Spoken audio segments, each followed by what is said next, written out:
Good evening. This is Facebook Love number 196. I'm early today. Unpredictable me. We are on the shortest day of the year, the longest night of the year. Quite magical and symbolic. Quite possibly the reason why Christmas is this time of year. For what a better time to see the light than when it's very dark. I have two poems for you this evening, both around the solstice and both by Mary Oliver because I felt like it.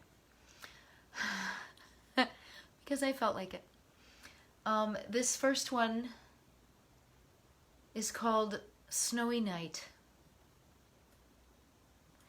Last night, an owl in the blue dark tossed an indeterminate number of carefully shaped sounds into the world, in which, a quarter of a mile away, I happened to be standing.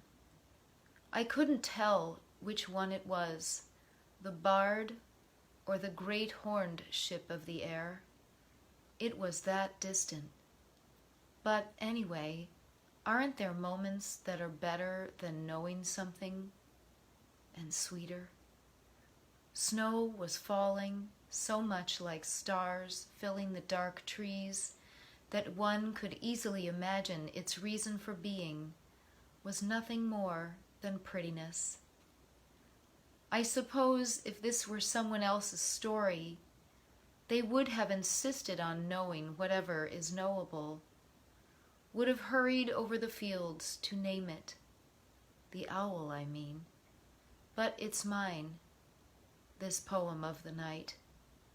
And I just stood there, listening and holding out my hands to the soft glitter falling through the air.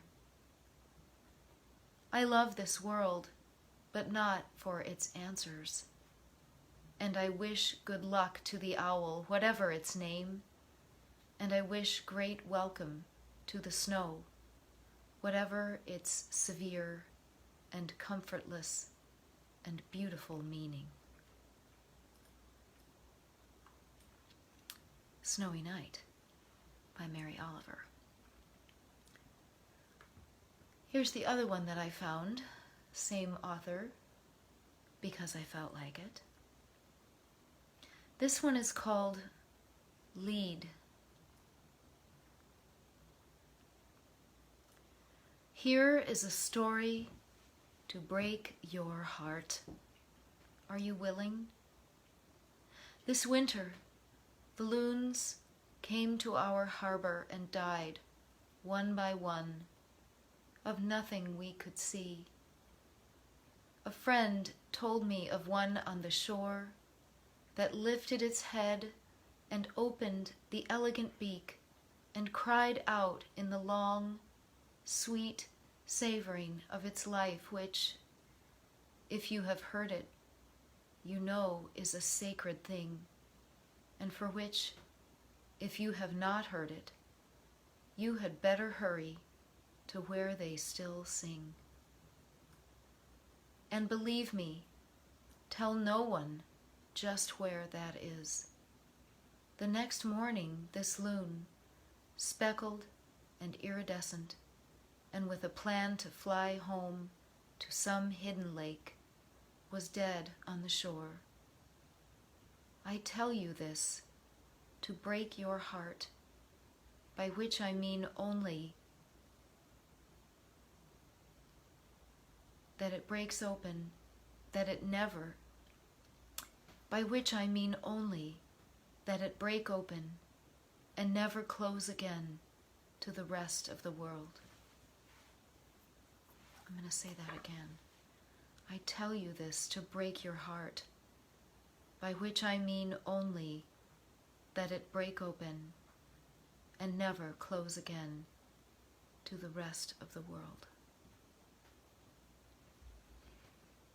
I think that one means a lot right now when we're having trouble absorbing how many people have been ill and are still ill, and how many people have died, and the pain, the unique pain of that around every table with a chair sitting empty.